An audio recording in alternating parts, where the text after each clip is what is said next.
Okay, so welcome. Good morning, everybody.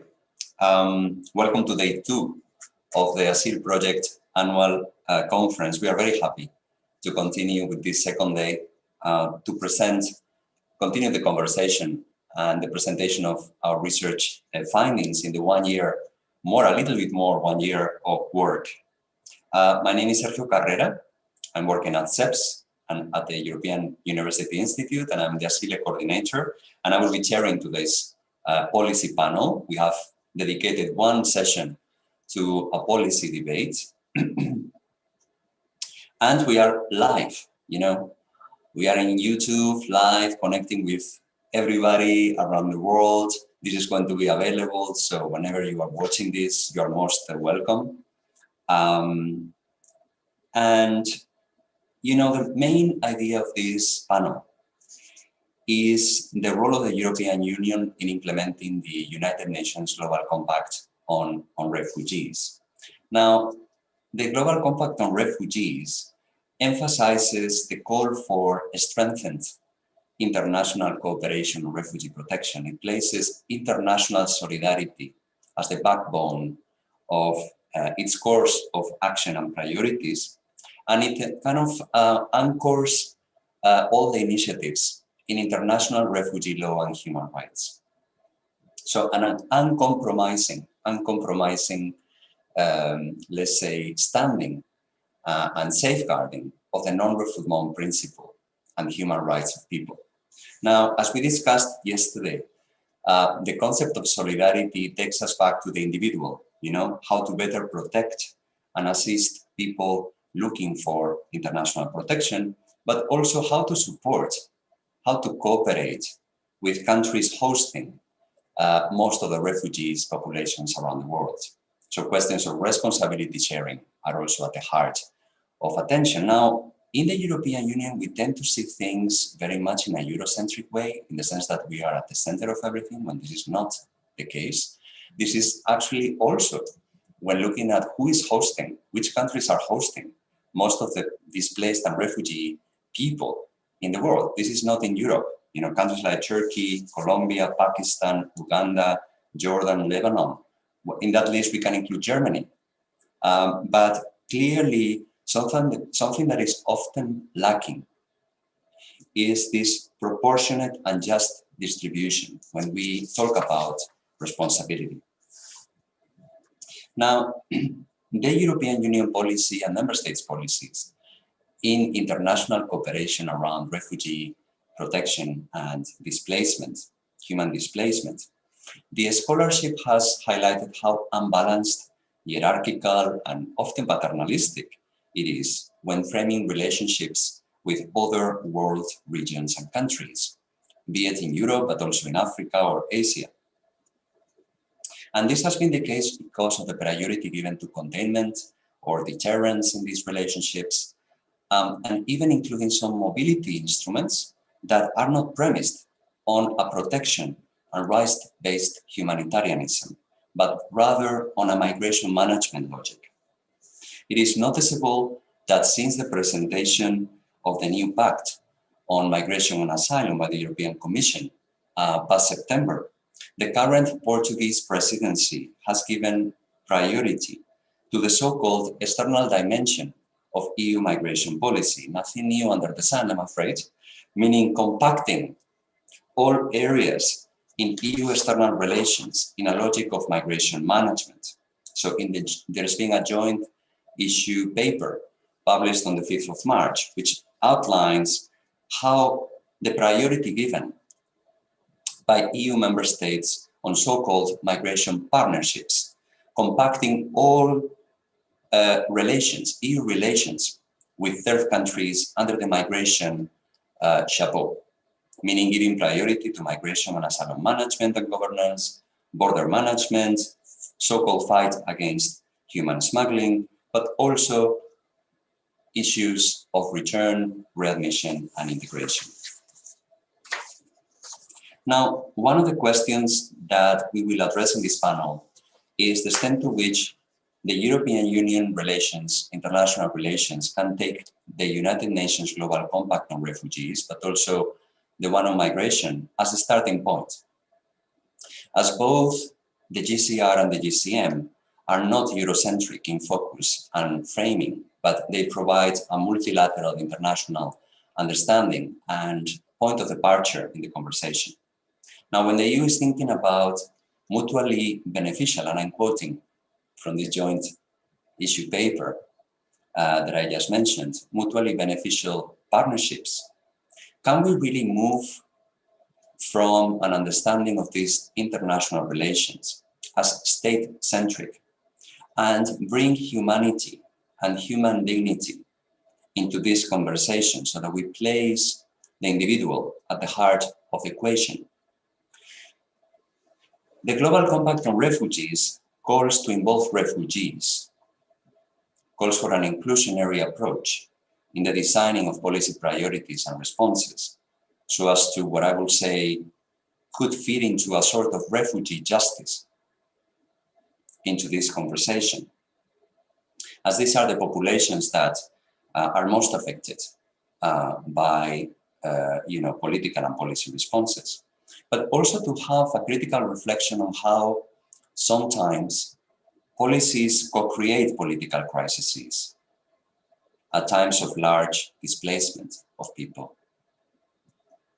So in today's panel, these are the areas of focus, and one last important component is the Global Compact on Refugees priority given to multi-stakeholder and partnership approach. Now, of course, partnership approach and multi-stakeholder approaches present very innovative and positive contribution, but they also raise a number of questions that we hopefully will raise and address in today's conversation. For instance, do they blur responsibility? Do they blur protection and human rights driven responses in refugee protection? What about the way in which the independence of civil society and NGOs is affected, particularly civil society actors playing an accountability role, watchdog, access to justice role? Why is this important to focus on the role of accountability, for instance, by national parliaments, by civil society? Because of the academic debate about the contested legal nature, political nature, policy nature of the global compacts, both the GCR and the GCM. What is therefore the role of accountability? Both external but also internal, by, for instance, national parliaments, in keeping governments to account to their political commitments. And what is the role of courts? Also to keep these very same governments scrutinized to their legal commitments internationally. So as you see, a wide range of very fundamental issues, which takes us a little bit outside the current intra-EU conversation, obsessions, many of the obsessions that we've been having for several years as to how to distribute responsibility between member states and so forth. I mean, can we really move out of this kind of framing and look at it from a wider inclusionary international perspective? Now, today's course is also a very special day because we are launching the first ASILE book that is being published actually today by the European University Institute, my colleagues at the Migration Policy Center, that I would like to thank dearly for all the efforts that have been made to have the book published today. We are sharing the link in our Twitter, ASILE Twitter account. And of course, you are kindly invited to have a look at it, as we are actually combining 26 essays of colleagues, scholars, ASILE partners, but also other external scholars and friends that have been included in the program of yesterday and today.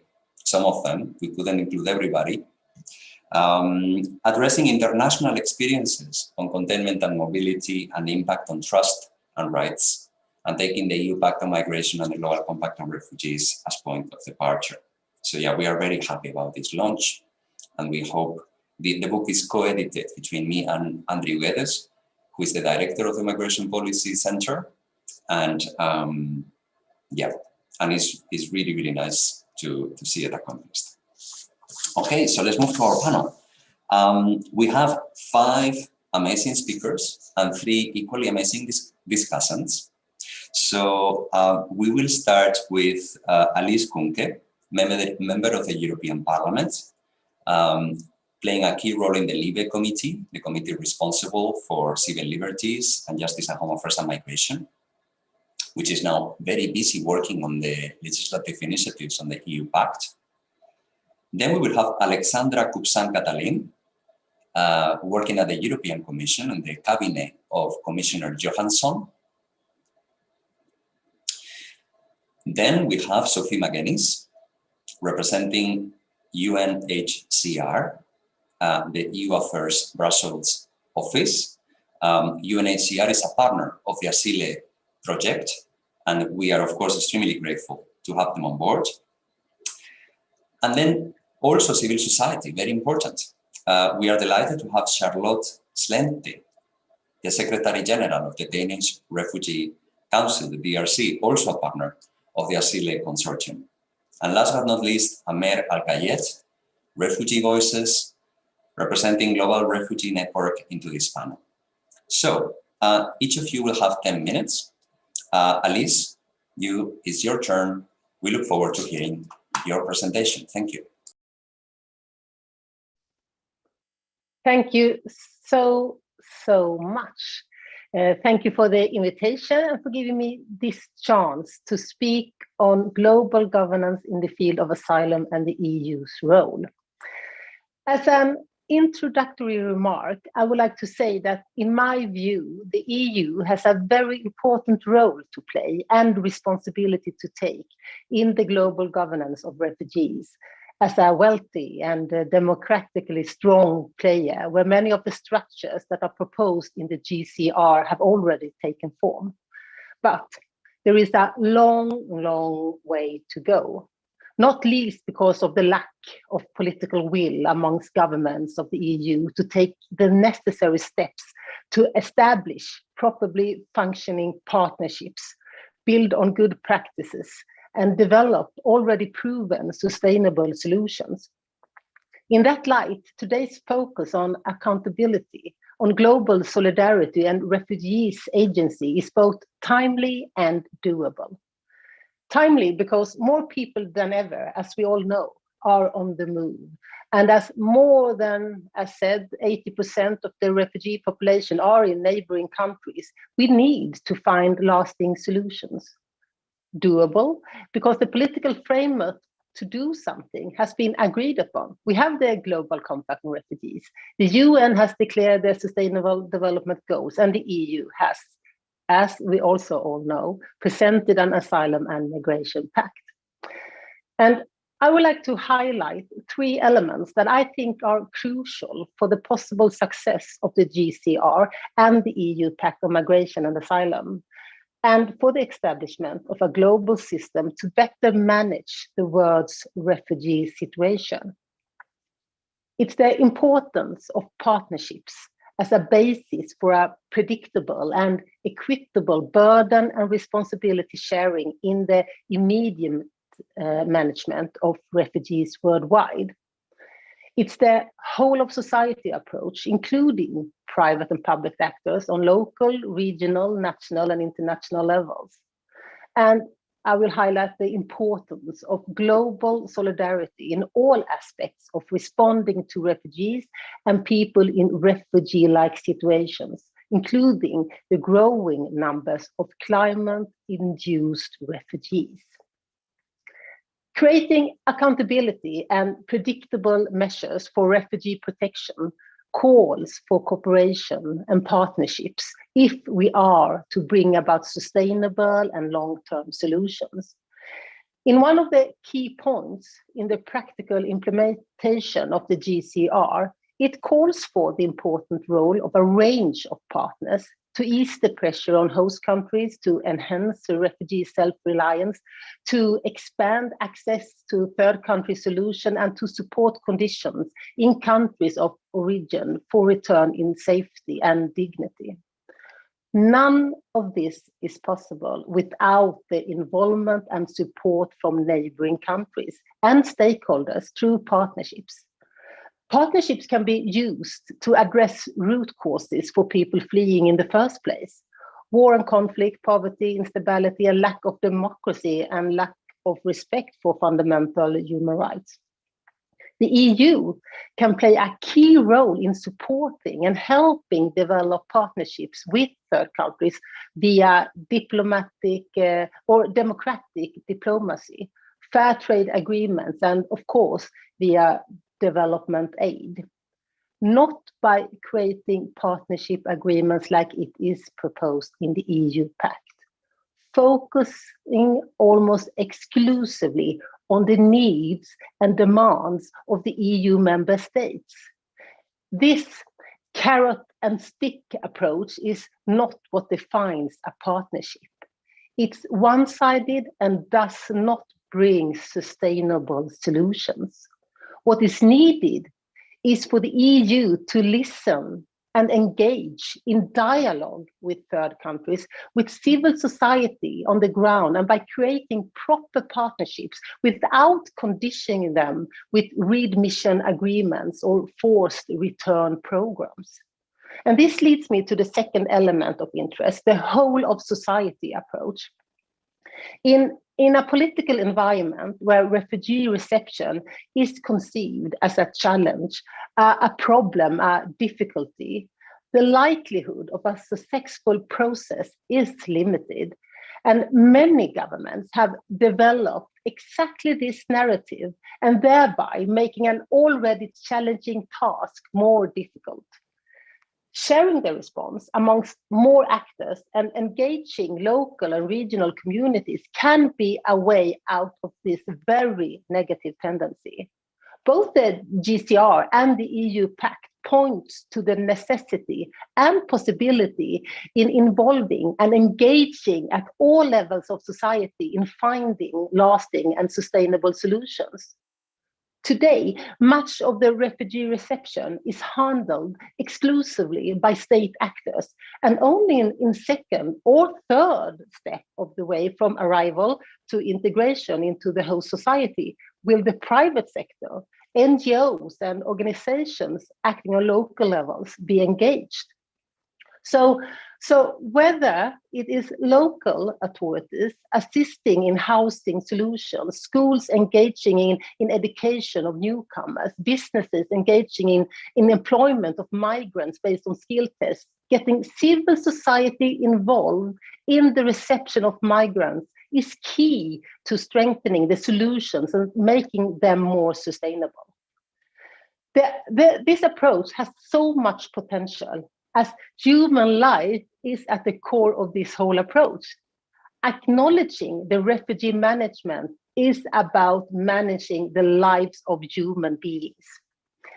Creating incentives in host communities by sharing tasks, finding inclusive solutions, and engaging local and regional community actors is also likely to create a better understanding and acceptance of the situation of the refugees.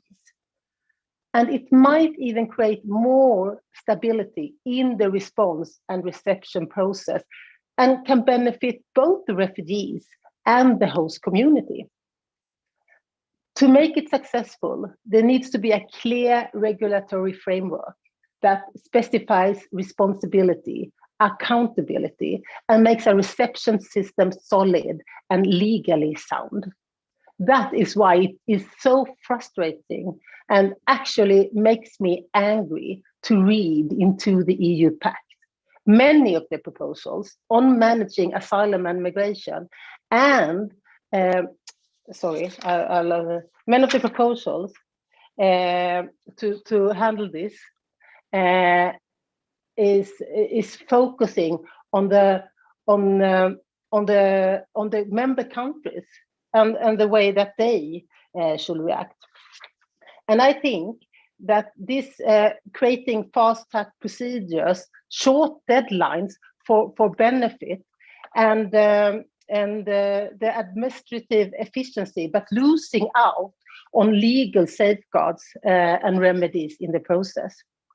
And the pact does not open up to the intended whole of society approach, but leaves much of the work to the frontline personnel, and with no perspective of a broader, more sustainable solution. It is my clear conviction that the different legal acts in the EU Pact need to be clear, sound, and solid to be able to work. These criteria is far from fulfilled. A third element of interest is the global solidarity. In a world where more than 80 million people are on the move, and where climate change and natural disasters are likely to make that number to increase, it is of utmost importance to create a refugee reception and protection system reflecting global solidarity.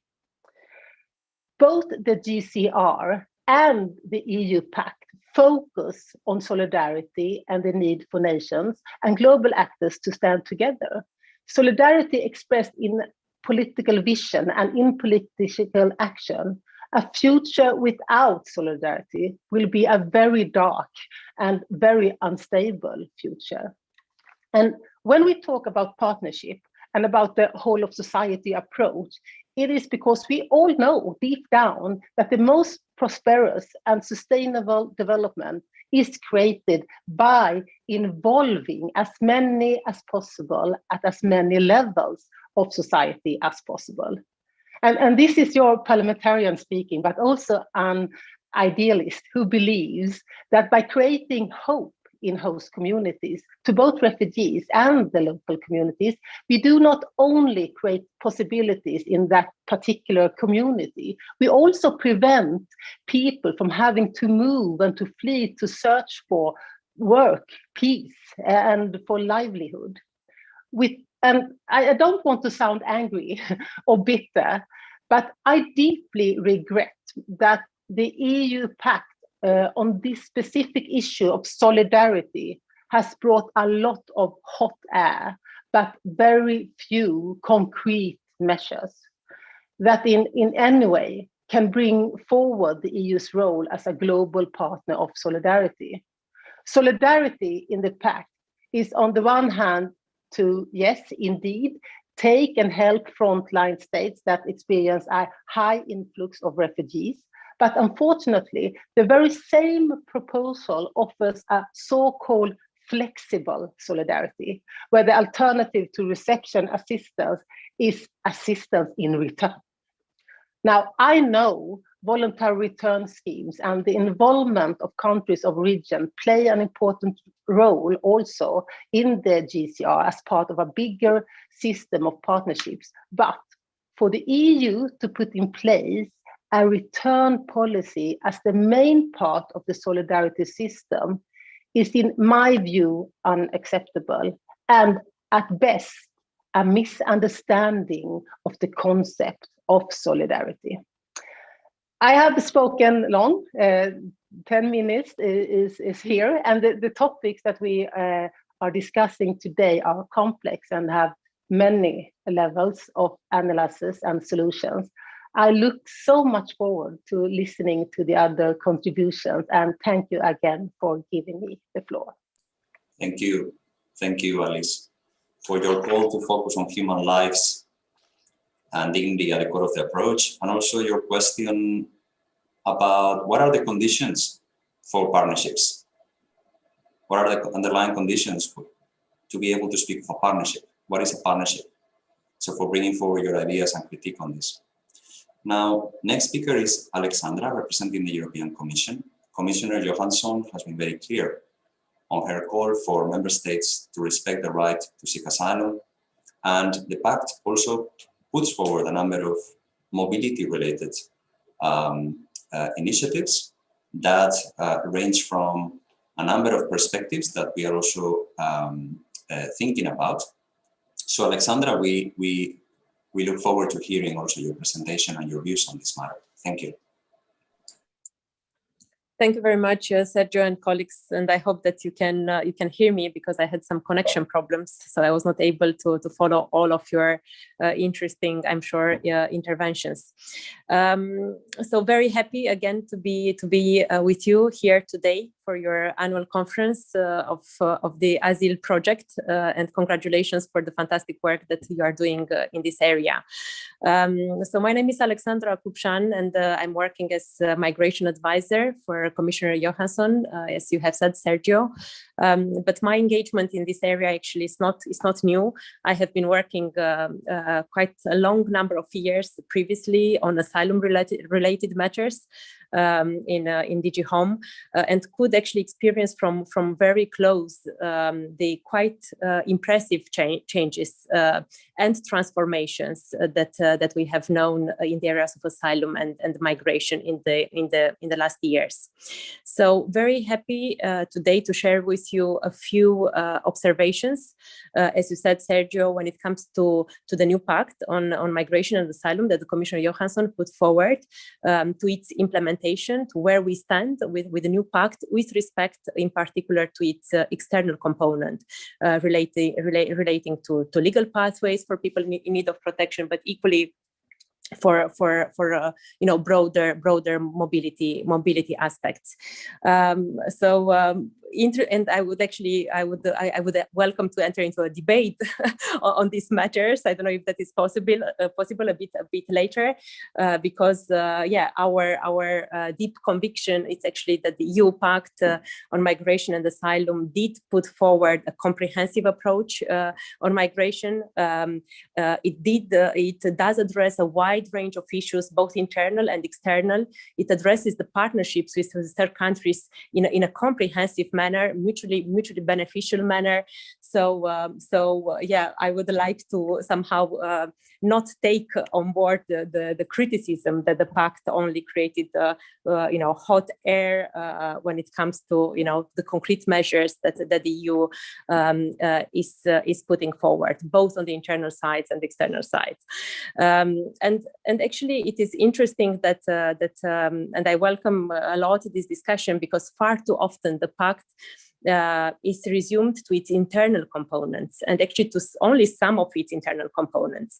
So the debate on solidarity and responsibility cannot be seen from one perspective only. It is essential, as also you and the previous speaker said, to see the broader picture. So solidarity and responsibility, for sure, it is not only about managing the irregular flows, which have to be managed. It is not only about cutting the business model of smugglers, which needs to be cut. It is not only about having reliable, quick, fair procedures to grant or to reject asylum status, to ensure integration of those in need, or to ensure effective but humane returns. All these are very important components of our comprehensive migration and asylum system that we have to put in place, but they are not. But the pact cannot be limited to those. And I firmly believe that without meaningful legal pathways for people in need of international protection, but equally for people that we need, that Europe needs, we cannot speak about a system based on solidarity and responsibility. We believe that the pact indeed put forward a number of very important elements in this respect. And if I start with a quick reminder of the figures, as my commissioner always likes to develop, fact-based policies. Last year, there were 80 million displaced persons in the world. That's 1% of the population of the planet. So 1 in every 100 persons, it's displaced. And it's a kind of shocking also to see that 40% are children under 18. The Commission will just put forward today, in fact, a comprehensive strategy on the rights of children, and the refugee children. It's an important component of it. So we clearly have a global responsibility to act. Also, as stressed before, most of the displaced persons, like 3/4 or so, they stay close to home in neighboring countries. But not all refugees can find safety in neighboring countries, and we have to continue supporting the neighboring countries. But what we have to do, in addition, is to offer safe journeys, as Commissioner Johansson often says it, to offer safe journey to hope, a home, a future. This is what we try to achieve now with the Pact. We believe that in this area already a lot has been done, compared to, if you compare it to only a few years ago, where we're speaking only about, a few thousands of people being resettled. We started with 3,000 people being resettled. Since 2015, we have more than 70,000 people that found a welcome in the European Union through resettlement. So, and indeed, I remember, because I was part of all this work, like a number of years ago, nobody thought that this was possible before. So we came a long way. In 2020, member states pledged to resettle around 30,000 people in need of international protection. And that was considered already as being kind of the highest pledge that the member states had done so far. For us, the Pact confirms the fact that resettlement has to continue. Of course, we have been confronted with, and we are still confronted with the COVID crisis, which meant that member states could not deliver fully on their commitments. But we see that there is a commitment on the side of the member states, not of all member states, but of many member states, to continue resettling and also to open new and complementary legal avenues. So with the Pact, we in fact reaffirmed the commitment of the European Union to offer safe and legal pathways for people in need of international protection. And what we have done is to launch a new scheme. So we have put forward a Commission recommendation that is now being implemented by the member states in very close cooperation with us, but equally with other stakeholders, such as our agency, the European Asylum Support Agency. We are working very closely to member states to deliver on the pledges that they have made on the 30,000 people that have to be resettled. But equally, a number of member states showed an interest already in resettling more. So in the Commission, we are supporting them financially in order to scale up the resettlement efforts that have been made so far. We are also working very actively on developing a kind of European model on complementary pathways. For instance, we are even these days there are discussions ongoing with the European Asylum Support Office and with the member states on other complementary pathways to protection. Private or community sponsorship, it's one important example I could mention. For my commissioner, this is a subject which is very close to her heart. She believes that the community sponsorship it's a model for the future. Canada is leading by example, and we would like to follow them. But of course, we cannot copy the Canadian model, but we can be inspired by it. We are looking with interest into what some of the member states are doing, like for instance, Germany and France. They are already having very, workable, functioning sponsorship schemes in place. In Italy and France, humanitarian programs sponsored recently more than 3,000 refugees from Lebanon, from Ethiopia. All this has been supported in the pilot phase by EU funds. And equally, we have launched a number of financing projects for this year in the area of community sponsorship for about 4 million euros. So we do believe that it is time to somehow, while confirming the traditional role and importance of resettlement, it is time to move beyond beyond that as well, in a complementary manner, and to give a role to society, to give a role to local communities, as has been mentioned also before, to, for instance, involve much more into the discussions the social partners, the employers' organizations, the trade unions that could certainly help resettled refugees to, to find jobs and support the community. And equally, these days we are discussing with the member states on how to, for instance, promote study, opening up legal avenues for refugees that come to Europe for studying or come to Europe for work. So all these are basically, it's a big chantier, but we started to implement it one by one. So all this can be found in the Commission recommendation that we put forward together with the Pact. And again, these are concrete engagements, and we do feel that member states are ready today to commit much more than before. So I don't know how you stay with the timing, Sergio, but as we discussed before, I can also say a word about, other forms of legal pathways, what we are doing in terms of, promoting labor mobility, because this is an important component, I believe, of our comprehensive migration policies, and indeed essential for somehow developing a mutually beneficial partnership with the third countries. Just these days, we are working very intensively with a view to put together what we call a talent and skills package. This will be a number of concrete initiatives that we will present towards the end of the year in order to reinforce our policies on labor migration when it comes to actually the regulatory framework, the legislative side. But equally, we are working on something which I believe it is very important, and it touches upon the discussions before on the global partnerships we want to develop with our countries. So we are working on the talent partnerships, something which we have announced in the Pact, and which is the idea of building talent partnerships with third countries with the aim to provide a single framework to mobilize EU and member states tools for cooperating with partner countries on legal migration and mobility without conditionality, because this was mentioned before.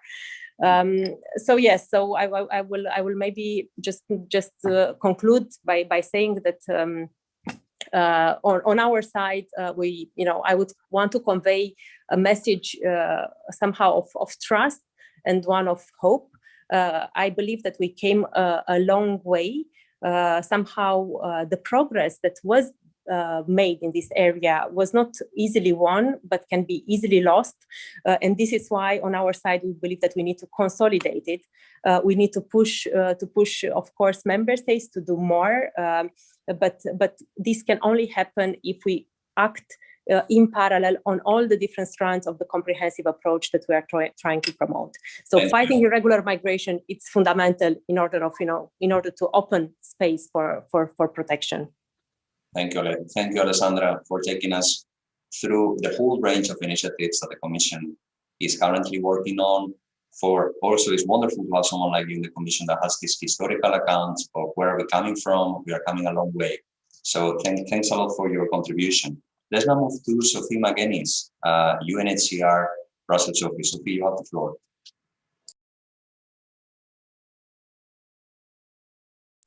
Can you please unmute yourself?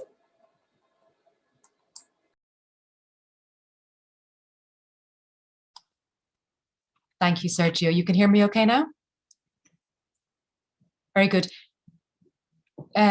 Good morning, everybody. Thank you very much to Sergio and to colleagues for having UNHCR present at this important event today.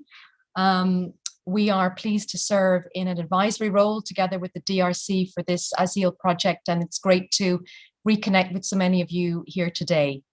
I'd like to address a couple of issues related directly to the title of this panel.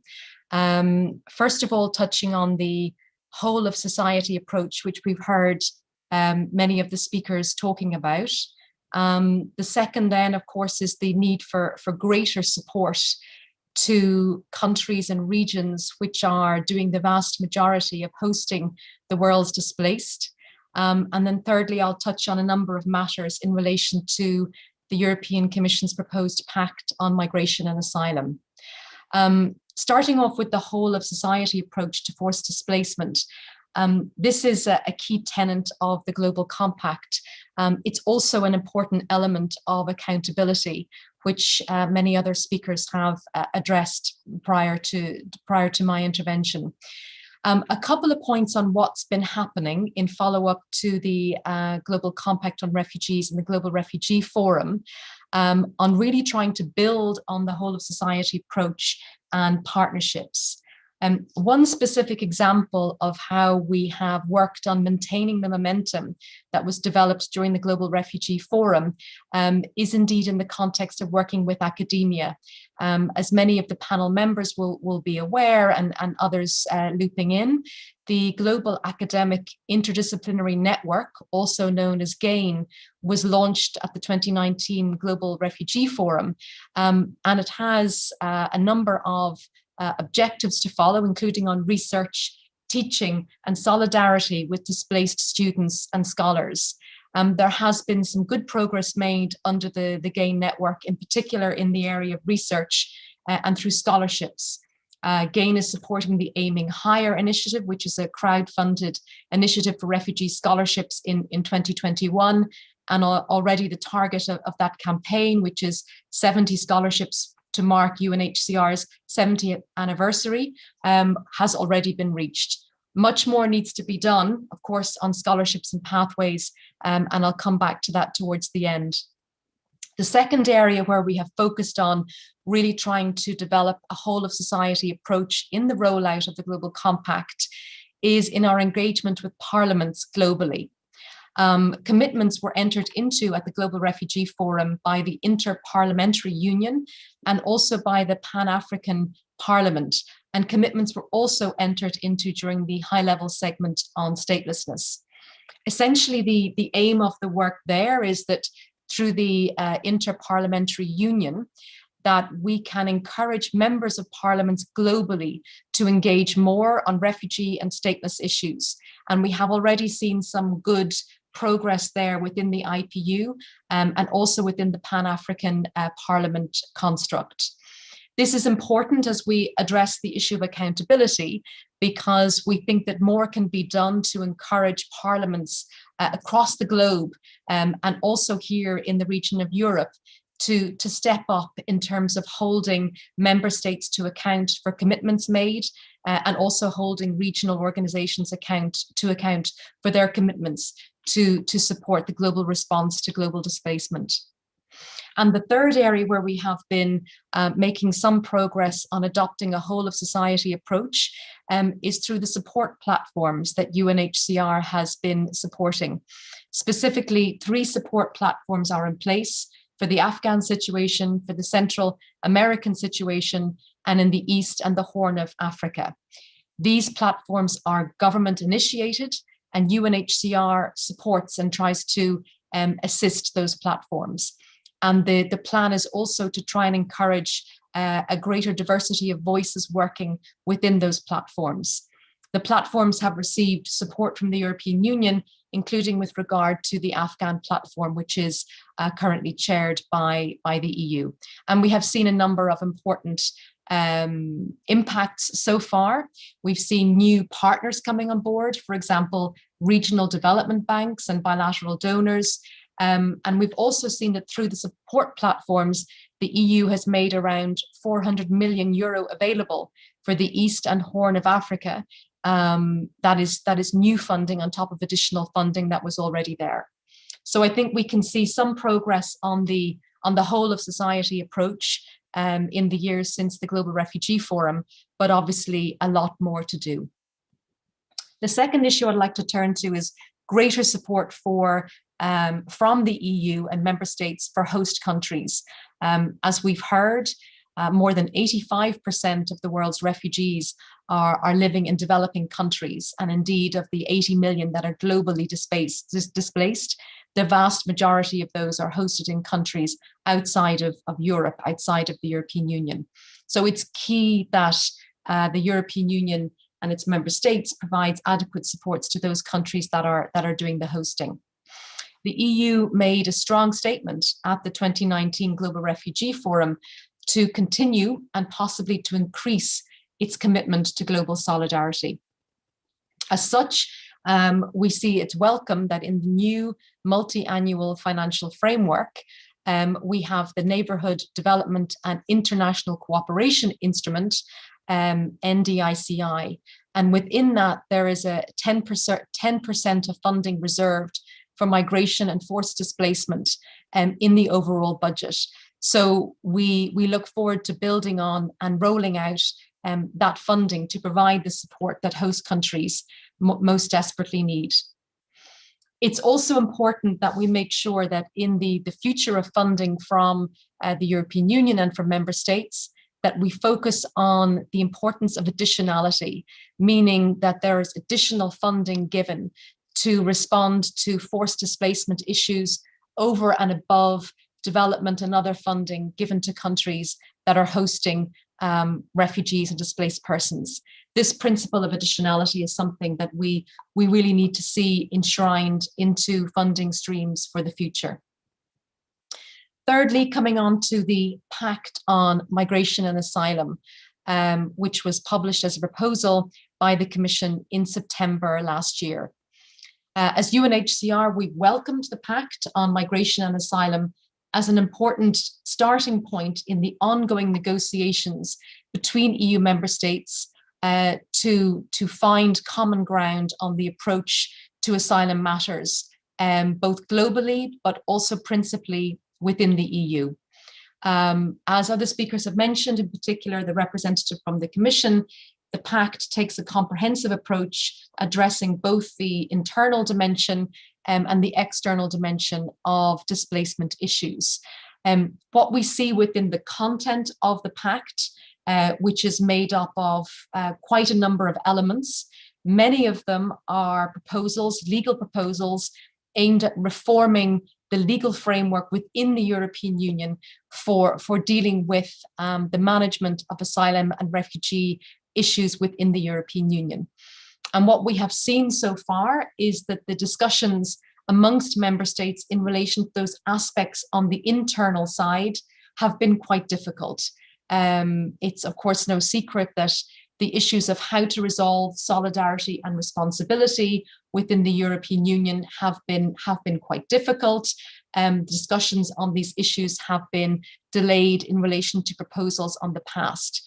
But as UNHCR, we are strongly encouraging all EU member states to actively engage in the discussions to find a way forward to ensure that there can be proper management of protection within the European Union and proper systems put in place for both solidarity and responsibility sharing.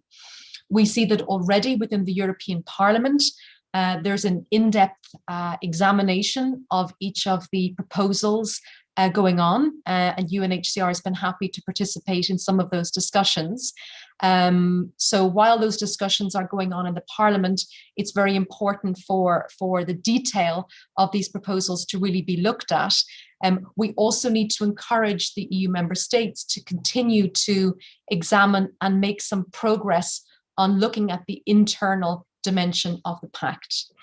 The reason that we mention this specifically is that we have seen earlier this month a number of important meetings between member states at the council level.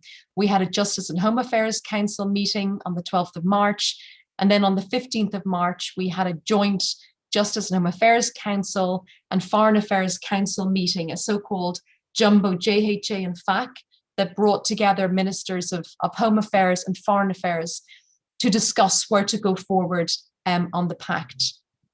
We fully appreciate that a comprehensive approach is needed, but we are certainly cautioning at this stage that a focus remain on the European Union resolving the issues that need to be resolved within the European Union as a first step to try and make some progress in relation to the pact as a whole. Our messages within the European Union are that we need to have a reform of how border procedures and initial entry is done that is fully in keeping with all of the safeguards that need to be respected for managing asylum and migration within the EU. We are glad to see that in the pact proposals, we do not have a focus on the use of inadmissibility, meaning procedures where when somebody arrives to the European Union, they would be transferred to a country outside of the European Union in order to process their claim there. We have been encouraging EU member states for quite some time to manage responsibility and to shift responsibility from the European Union to other countries. So we would certainly encourage member states to try and make headway on the proposals that are on the table there. We need to have predictable solidarity and responsibility within the European Union so that member states who receive a greater number of asylum seekers can rely on support and can make sure that the responsibility for asylum seekers arriving in the European Union is shared amongst all member states. Sophie, can you please conclude? Sorry, yes, you want me to wrap up? Yes, please. Yes. So it is important that headway is made on the internal dimension. On the accountability dimension, just 2 quick points. The pact has talked about the need to develop independent national monitoring mechanisms within the European Union. We would like to see that make some progress.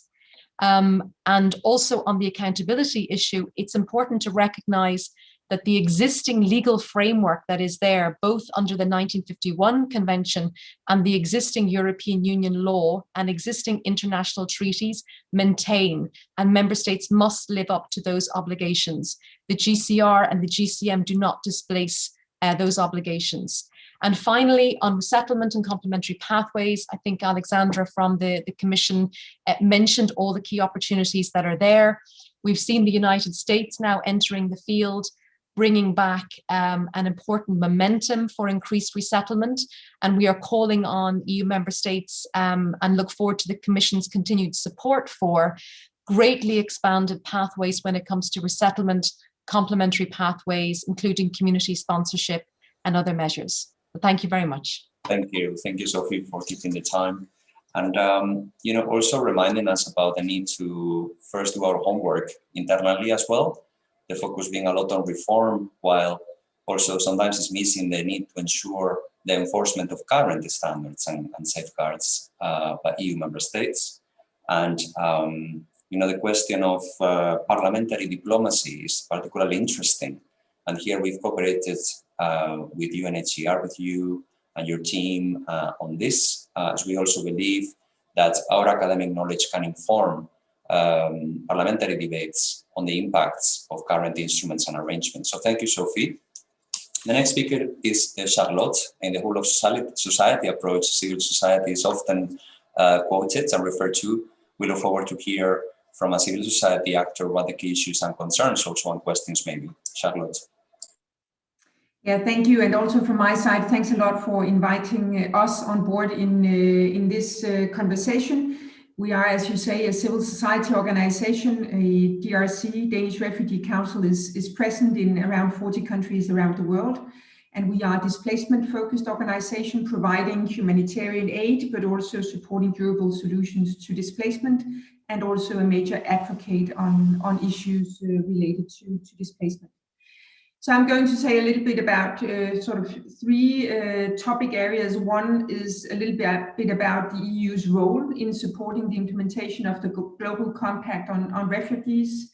Secondly, some points on the responsibility sharing for providing protection of refugees. And thirdly, on a few viewpoints from our side on how we work on holding states to account. So first of all, on the EU's role as a major global actor, the EU's domestic and foreign policies and also that of the member states are important for the success of the implementation of the Global Compact of Refugees.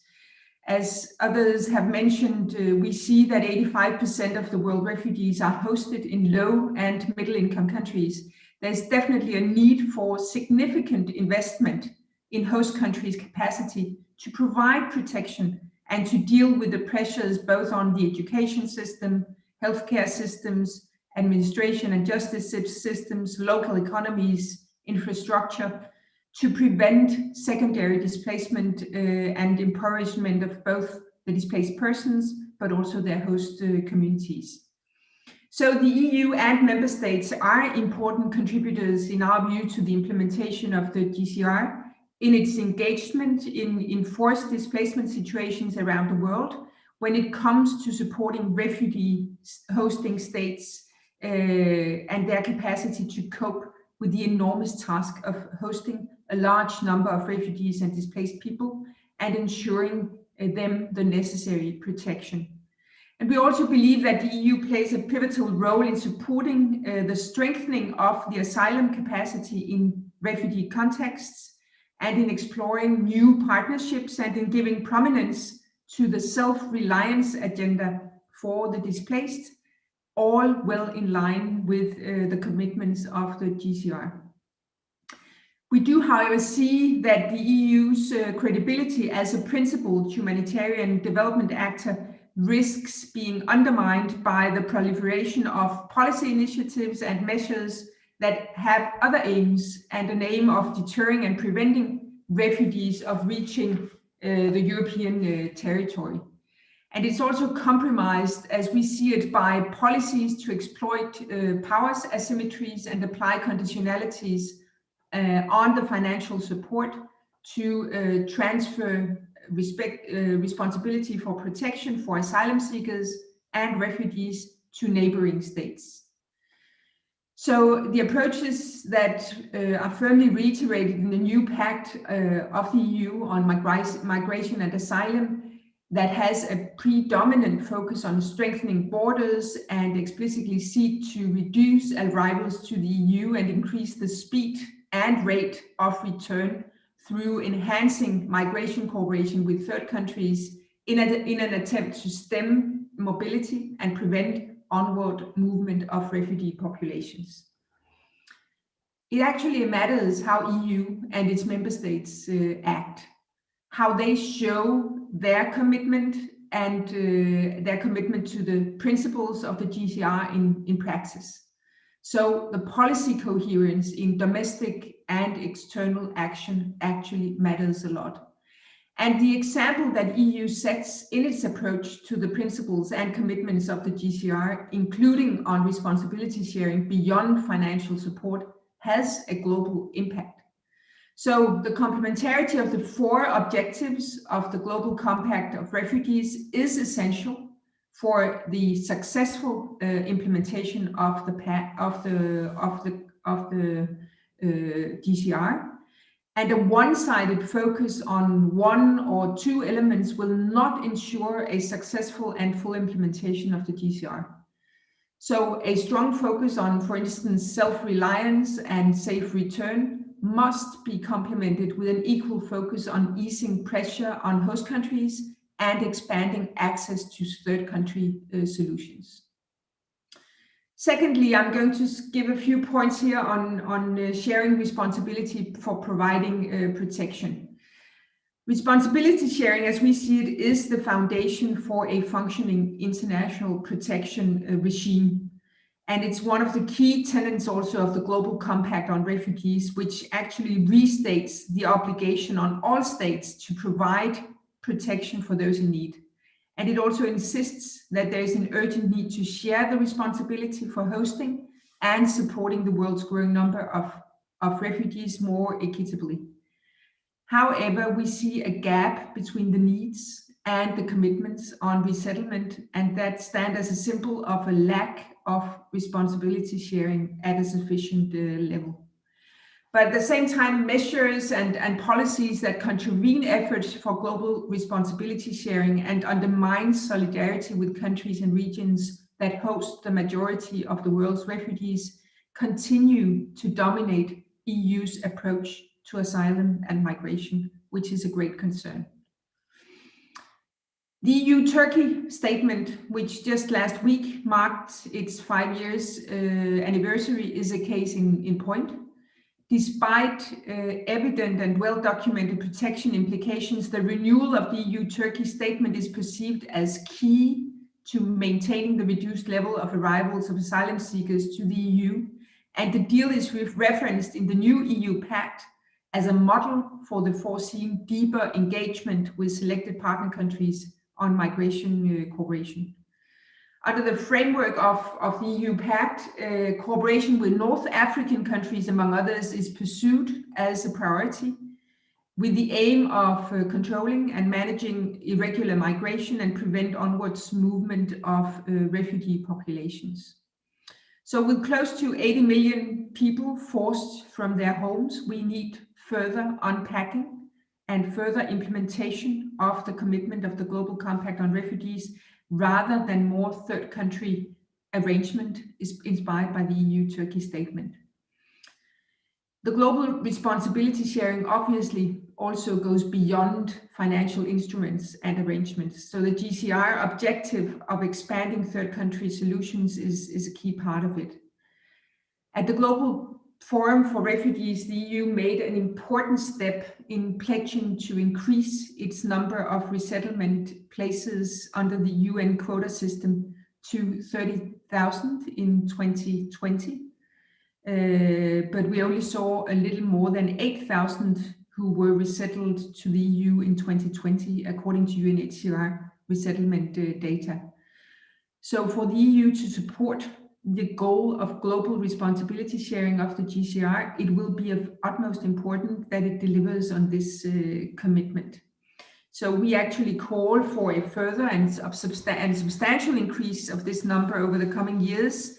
And we call also on member states to ensure that the decrease in resettlement that has been caused by COVID-19 restrictions in 2020 and the first part of 2021 is matched accordingly during the course of this year and the next, so a full year of resettlement isn't lost.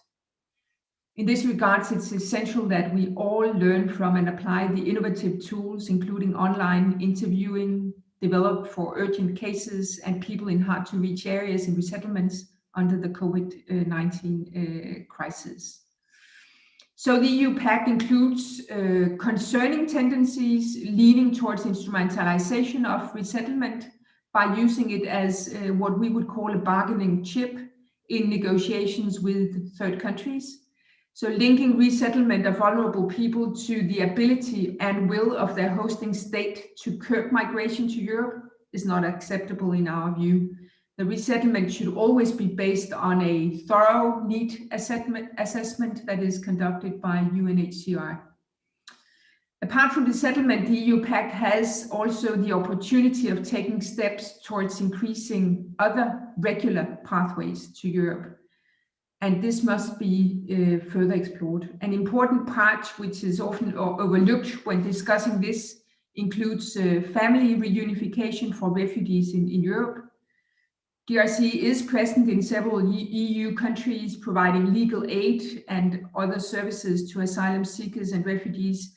And far too often we are witness of the incredibly sad cases of refugees being separated for years from their family members, including minors and spouses, due to overly rigid family reunification practices and administrative hurdles that lead vulnerable people to attempt to join their family members through irregular and very unsafe means.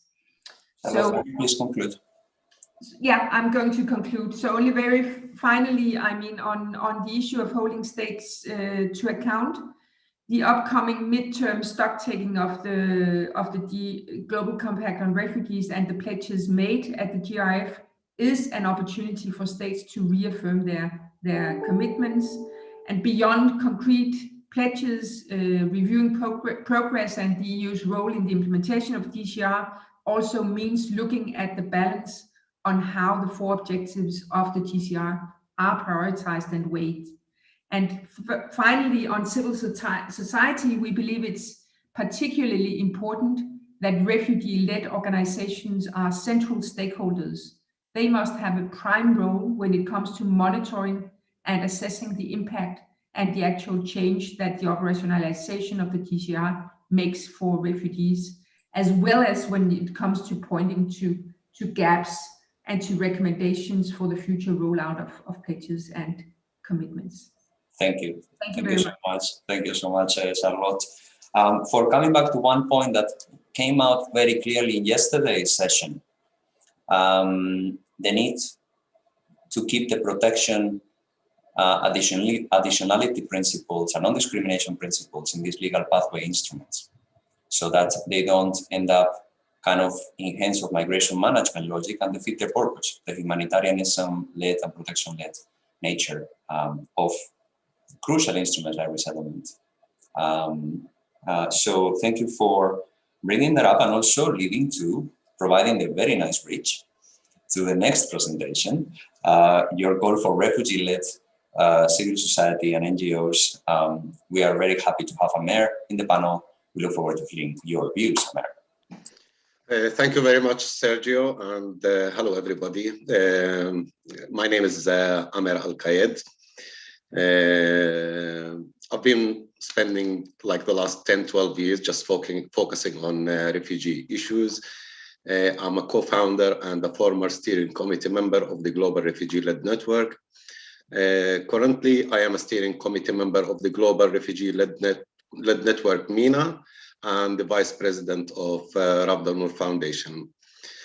The Global Refugee-Led Network has 6 chapters around the globe. We managed to form what we call a bottom-up approach in order to tackle refugee issues. This all happened by using the refugee voices and allowing refugees to have the agency to tackle those issues head-on. This was done by having the support, involvement, and participation of many refugee-led organizations from all the continents.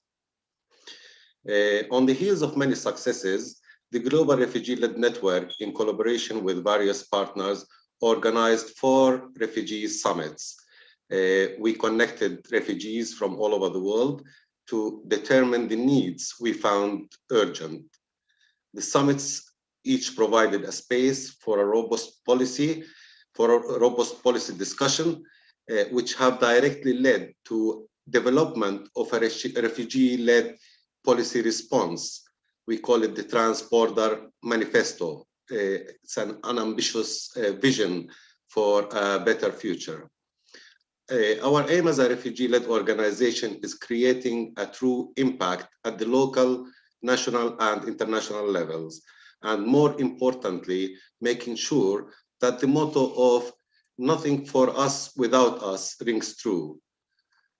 Organizing and participating in regional and international summits led by refugees themselves, having meaningful participation and inclusion in the decision-making mechanism, played an important role and had a say at the Global Compact on Refugees, as well as the Global Refugee Forum. Refugees and refugee-led organizations around the globe are facing daily challenges. Those challenges and difficulties vary from one country to another. In MENA and in Africa, those challenges pose their own complications.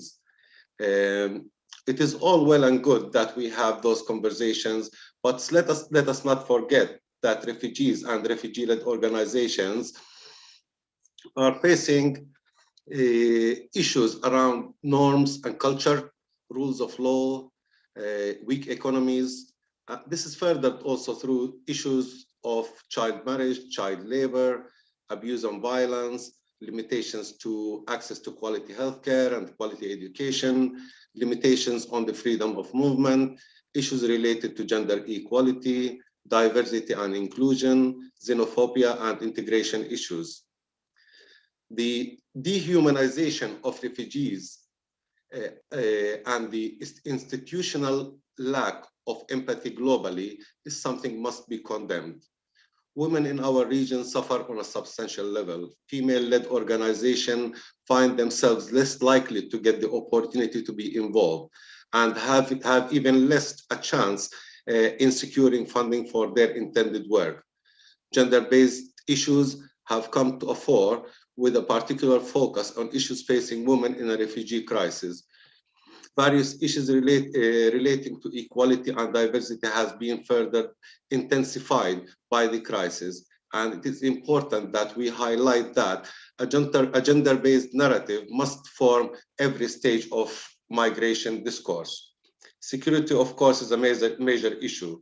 Governing laws are still unlikely to be applied if the victim is a refugee, and security risk is even increases if the victim is a female refugee or a refugee without a legal status. Bringing stability for both refugees and host communities can only be achieved in a just world, where the rules of laws applies for everyone equally.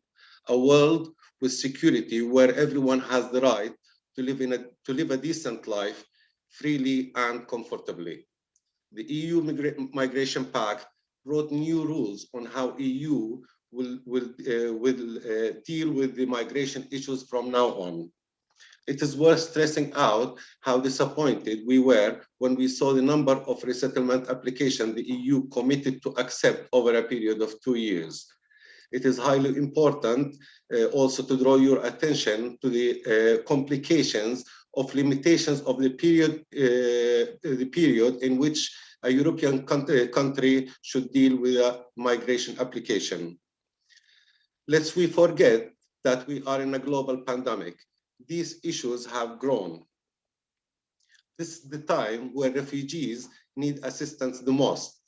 There has been difficulty in processing applications due to COVID-19 pandemic, as it seems to be causing additional problems.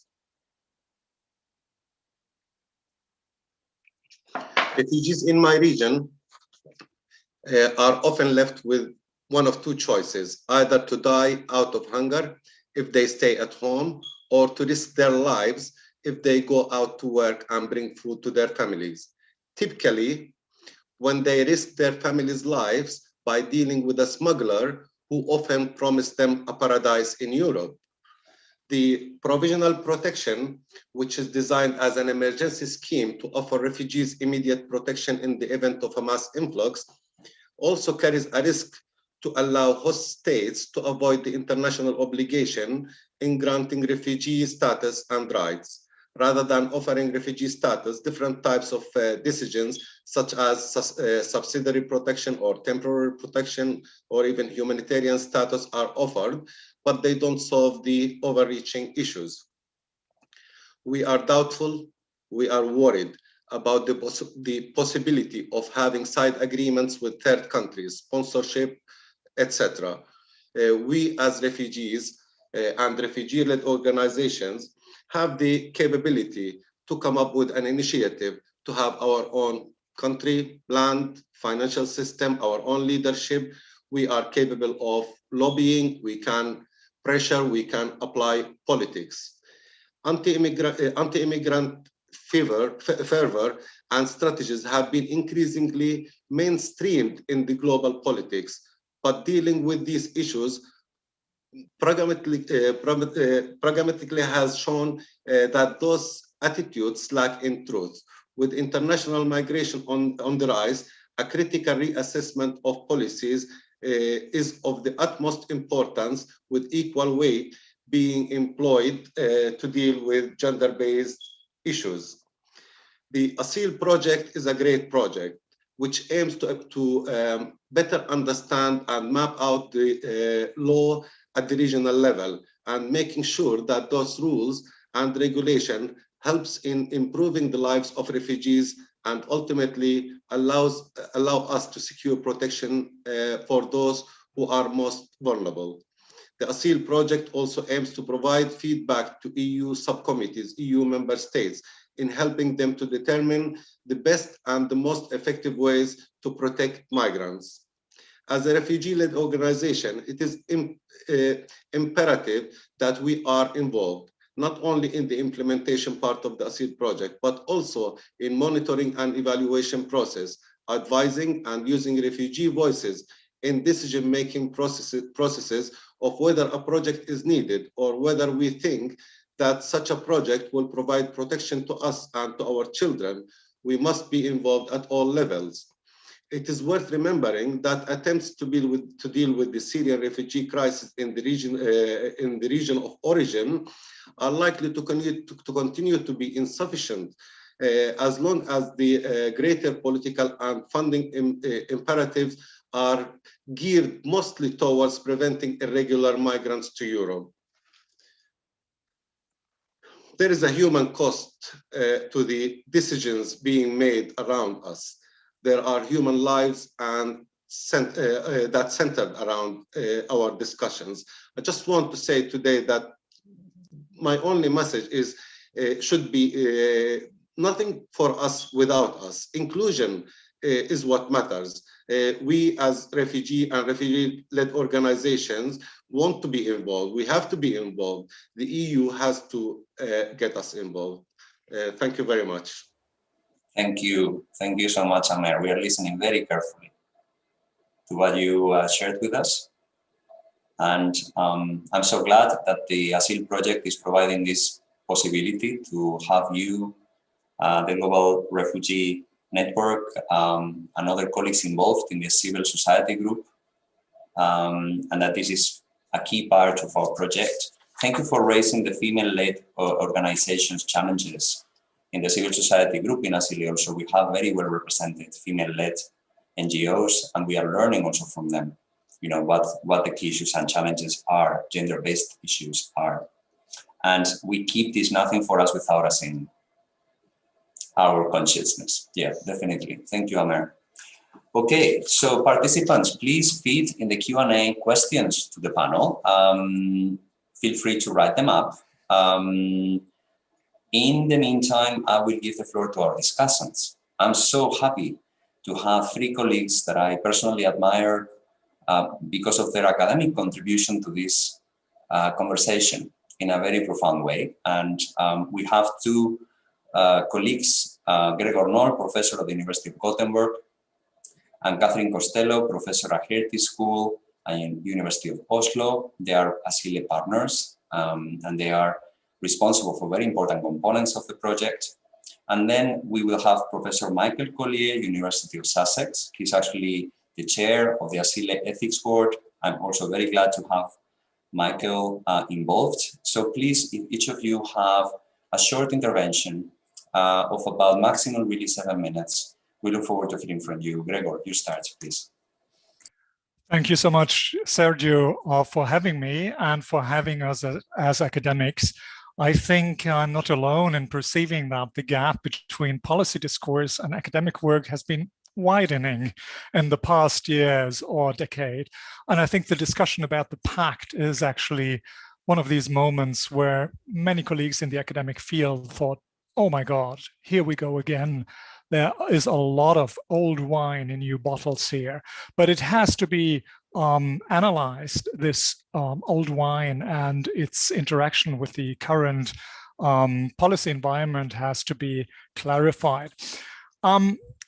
We as discussants are benefiting from very rich interventions by the panelists, and I'm trying to follow the arc that was beginning with Alice's frustration about the misunderstanding of the concept of solidarity, and I'm trying to end with Amer's good formulation, nothing for us without us, which not only applies to refugees and asylum seekers or migrants, I think.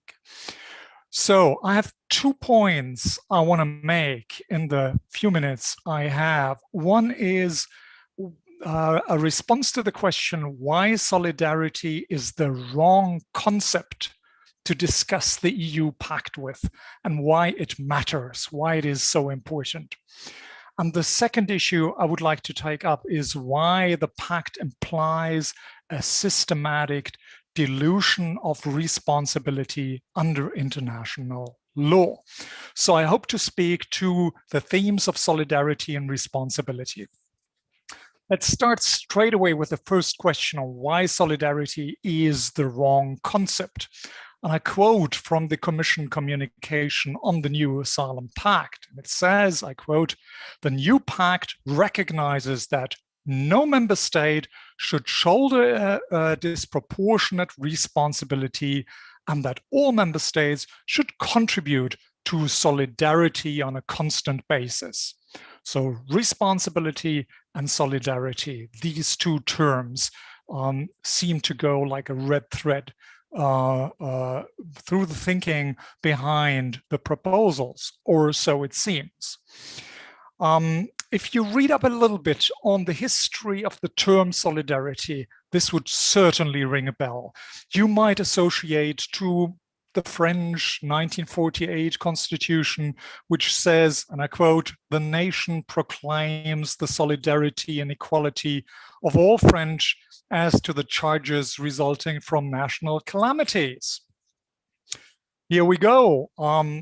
This is a model where solidarity thinking is employed to avert a disproportionate individual responsibility by the means of collective contributions. So the 1948 formulation and neither the formulation in the Commission communication on the Pact, there are no historical coincidences. They are building on the history of French 19th century positivist thought.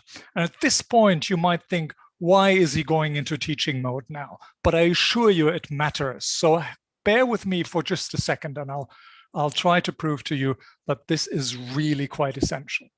Because if you look at this construction at face value, what you get out of it is something like, in the French version, this is my low-tech PowerPoint, bearing with me again, it's a citizen and another citizen and a lot of citizens coming together with the state.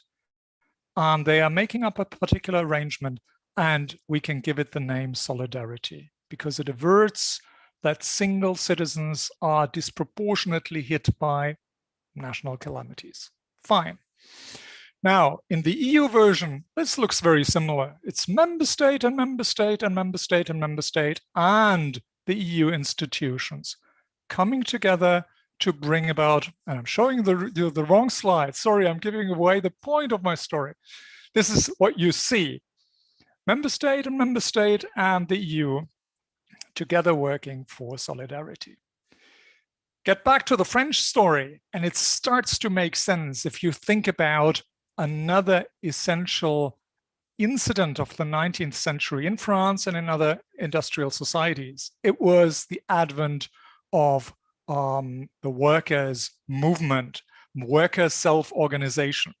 So essentially, if you look at French solidaristic thought of the 19th century, it is about citizen and citizen and citizen and citizen and state minus worker self-organization is solidarity. So solidarity is a way to push out worker self-organization from impacting thinking about how society should be formed. Now you see where I'm going. I'm taking up my EU PowerPoint, which looked like this first.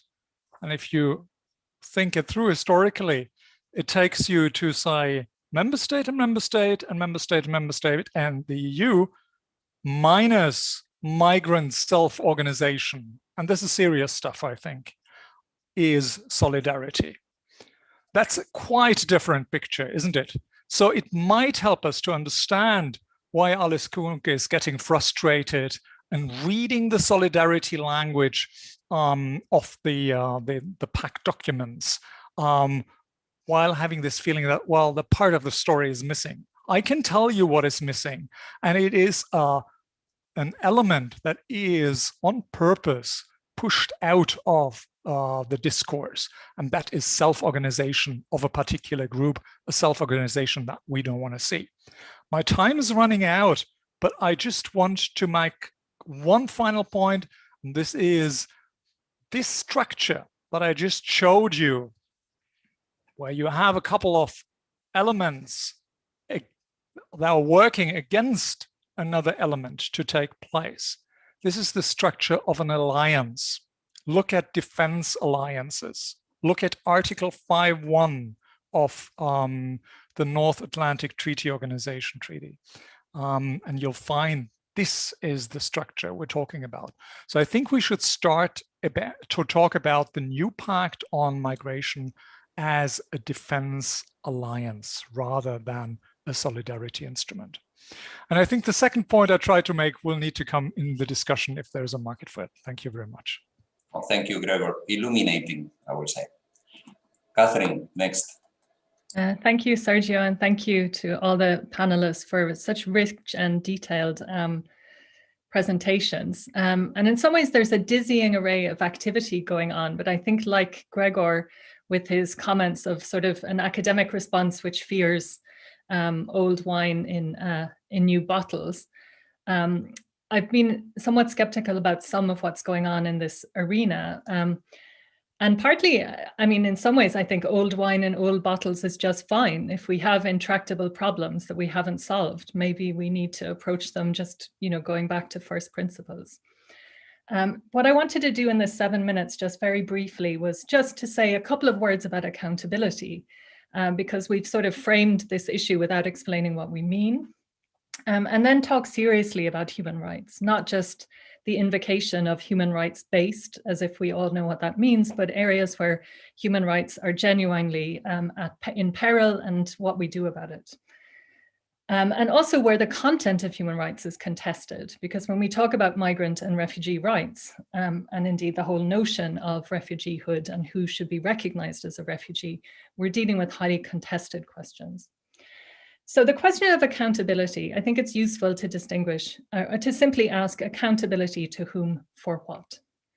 So from a legal point of view, we can talk about accountability when one's rights have been violated and you can hold the perpetrator to account, an ex post seeking of accountability, finding of a violation, and remedies. In human rights law, we don't just think about accountability in these ex post terms. We also talk about positive duties to avoid violations in the first place, notions of due diligence, and so on. And I want to pick up on that when I talk about substantive human rights. But I think by design, a lot of the actors in this field are not accountable, even in a very minimalist sense, if they violate human rights. So when we think about international organizations, they are generally speaking very difficult to hold to account for what they do, depending on how they're designed. This isn't UNHCR's fault. This is a feature of the international legal universe. But some international organizations have started to remedy that internally themselves because they've been found to be complicit in very serious human rights violations. So, cause celebs in this area include UN peacekeepers, sexual abuses, the UN bringing cholera to Haiti. And, in many cases, these violations haven't been remedied, but at least there's a discussion, in fact, a massive proliferation of scholarship about accountability for international organizations. But this means, of course, that states often like to delegate tasks to international organizations because it gets them off the hook. States, particularly European states with all of their courts and parliaments and human rights institutions, are often more accountable. So it's not an accident that if the EU establishes an EU trust fund for Africa, it mainly does projectized funding to either private actors or the IOM, because then the EU is not directly accountable for what's happening. And that structure of projectized activities is really the hallmark of a lot of what we're talking about when we talk about implementation of compacts and the GCR itself and the range of other activities here. And that means less accountability by design. So when we then talk about human rights, I think we also have to think about compliance by design in an ex-ante framework. And there we need to talk about political accountability. And really, Gregor put it very beautifully, the accountability to the most affected is never really designed into these programs and projects. So I just wanted to make then 4 substantive, very quick observations about human rights. The work that I've done in the ASILE project to date has been focusing on the right to work. And in human rights law, again, it's very clear, it's a right to decent work. And echoing a little bit points which Lewis made yesterday in relation to the Jordan Compact, one thing we can see there is that although that compact has been impactful, they focus on getting refugees into formal employment, often in situations where in the background, refugees may have been working informally, including on a self-employed basis. And we don't really have the data to know which is better, but at least in some of the work that's been done, for example, in particular by Jennifer Gordon for the ILO, it seemed that women refugees were better off in the informal economy, self-employed. We don't know that for sure, but there's a big gender and empirical question that's under investigated. So if we are trying to leverage a win-win, which would be a right to work for refugees in the sense that refugees having work opportunities, and this is after all one of the pillars of the Transporter Manifesto of the global refugee-led network, we might want to think about self-reliance in a more substantive way. A second observation then about mobility. I mean, this is an area where the human right to leave any country is really massively underexplored. So we assume that a lot of refugee containment is legal because we no longer invoke the human right to leave, and refugees themselves don't invoke it when they are in containment contexts. So I think there's a potential work there, strategic litigation, advocacy, and indeed scholarship about what that right means. And thirdly, I wanted to make a point about security of residence as a potential human right. So Felina Fryer yesterday reminded us of this fairly remarkable move Colombia has made, not just to regularize Venezuelans, but to offer them 10-year residence permits. And I think we could all pause at that. I just want to take that small example and make 2 points from it. One point is that regularization is the most obvious and sensible tool of migration management, and it's usually off the European political agenda. We have somehow imbibed the notion that a well-functioning system deports a lot of people, which would both be, in many cases, an atrocity, but is also practically impossible. So if you have people living on your population and you want them to pay taxes, to access social goods, not to become a threat in times of a pandemic, not to have untreated diseases, you want their children to go to school, then you regularize them. And somehow the EU has made regularization a policy taboo because we think it's effective to deport people whom our asylum systems don't recognize as refugees.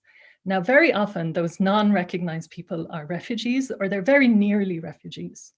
So Afghans who apply for asylum in Europe and generally don't get it, or at least most of them don't, are often told, well, you could have gone to Kabul even if you're at risk of Taliban recruitment. So the kinds of nearly successful refugee claims that are typical across Europe, those people cannot be deported anyway. In Germany, they end up in 1 of 7 different types of Duldungs, only some of which get you a right to work, and we create a precarious population. And generally speaking, the move in Europe is to make even refugee status less secure in terms of duration of residence. So go back again to the Colombian example, 10 years security of residence. And so we have a lot to learn about regularization as a tool of migration management if we do want to buy into this language. And I think language is crucial here, as Gregor indicated, and indeed, as was put very beautifully by Alice at the beginning, you know, solidarity does not mean getting together to deport people en masse. Okay, that's just something else. I can think of other different labels for it, but language matters here. So the final point that I wanted to make, and in fact I've made it indirectly, is just when we talk about human rights based and refugees, we have to open up the question as who is being recognized and who is not. And the choices that refugees make in this context. So in Lebanon, many potential refugees choose not to register because registering comes with a lot of rights constraints, in particular around work. So they make choices in lots of contexts to say, well, formal refugiehood comes with such a degree of restriction that I'm going to choose to live informally. And in Europe, we have similar issues around, not just around rejected asylum seekers, but around people with precarious status. And as we downgrade the status and the content of refugee protection, this will become a practice in Europe as well. Individuals simply choosing to live informally because formal recognition does not bring security of residence and the degree of integration and basic rights attaching to it that people are due. So I suppose I just wanted to bring out the fact that, you know, human rights isn't just a slogan. There are human rights in this area that are under-recognized, that are highly contested in terms of their content, like the right to leave any country, and like the right to work, where it's become a platitude in the context of these policy discussions, but it's actually got a lot of substantive content to it. And I recommend highly both Lewis's work on the Jordan Compact and in particular Jennifer Gordon's work for the ILO on the content of the right to work and how it should inform these compacts by design. So thank you so much. Thank you so much, Catherine, for unpacking both the concept of accountability and also giving this substance.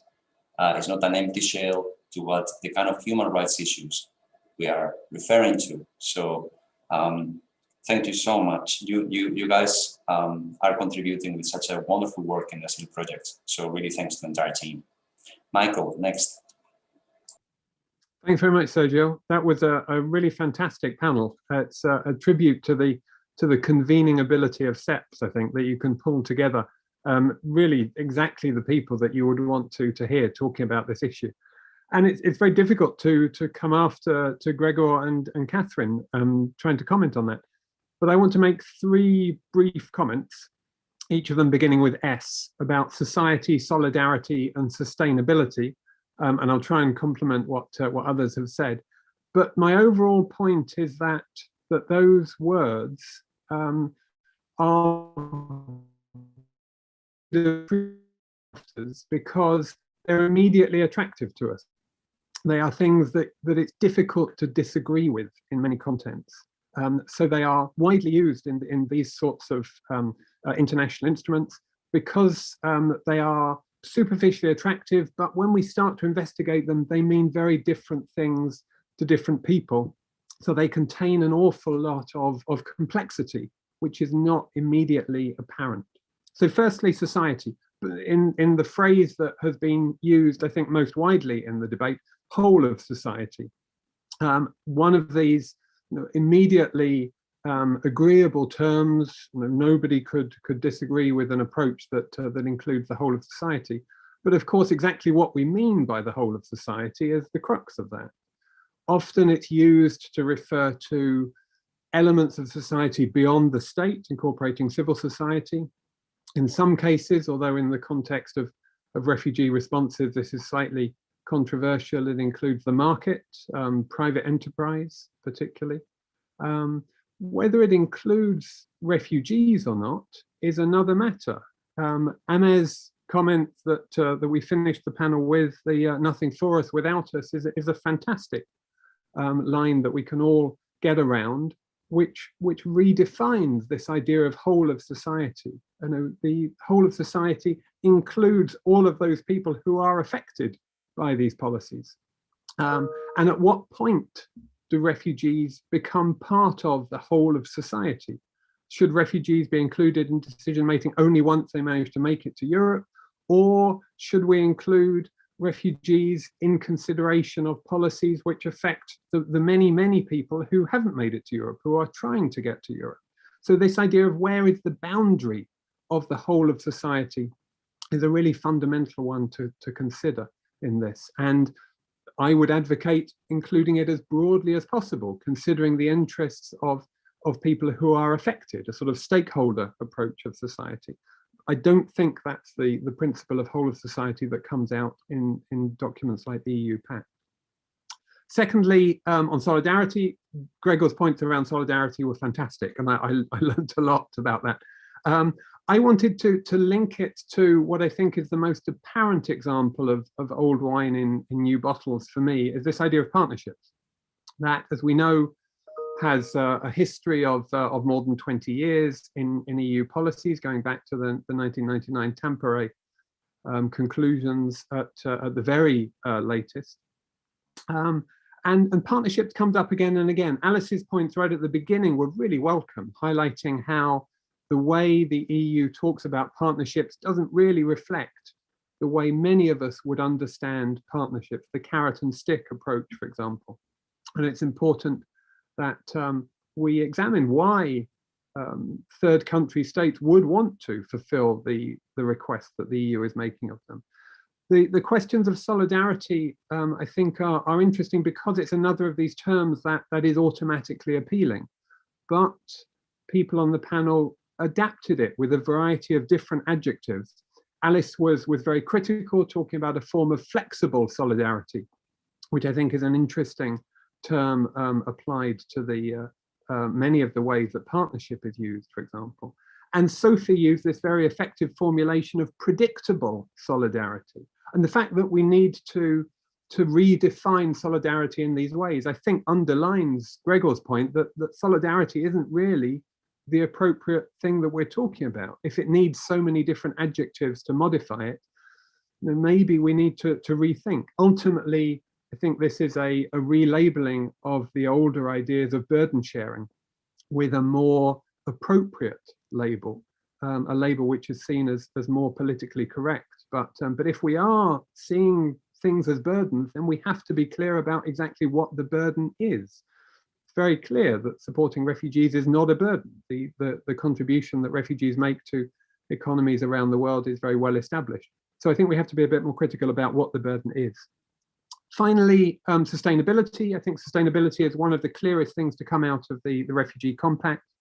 And I just want to talk about this, the element that a number of people spoke about in reference to resettlement and complementary forms of protection.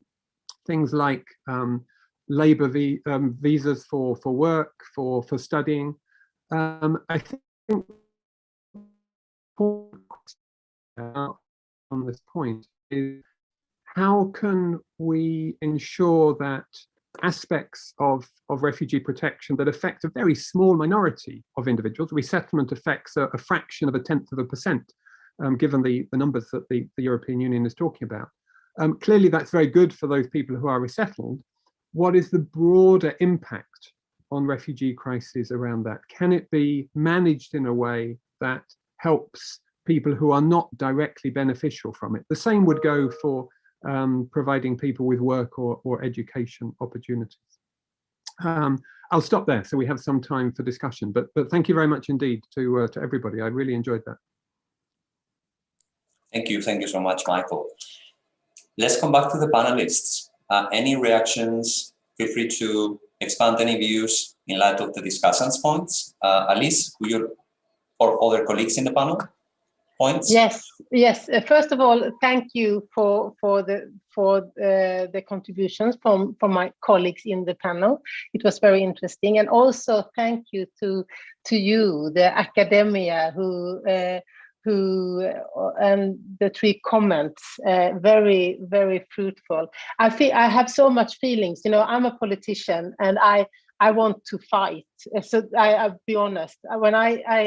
When having the opportunity to be part of discussions like this really makes it so clear why I am a politician, why I decided to fight for a better future for more people, and to fight for the world that I want my 3 daughters to grow up in. And I'm so happy for this opportunity. And I think, and you really put words to my thoughts. You know, one of my daughters, my 9-year-old, asked me last night. We looked at a right-wing politician using the word solidarity, and she said, "But solidarity, mother, you says that is a good word. He says something good. He is good. He wants something good." And he was a very, very right-wing politician, a fascist. And I said no, but I didn't have the time. I didn't put myself in the mood that you have put me in now, because I need to go back to her and tell her about that word matters, and that we should be careful when we hear words like solidarity. And she's a 9-year-old, but this is also important in the parliament, because right now, when discussing von der Leyen's politics, and when discussing with Ylva Johansson and Alexander and the rest of her gang, we always hear these words repeatedly. Solidarity, it's about solidarity, and so on and so forth. And next time I will say, stop using that word, use another word. I don't buy it. And we must make sure that a lot of people don't buy it, because they are really undermining the meaning of it. Thank you. That was just a first very spontaneous comment. Thank you. Thank you, Alice. Alexandra, if you are still with us, do you have any points or to further develop? There is one participant that has raised the question about the legal pathways. You know, how to to enable meaningful legal pathways for protection.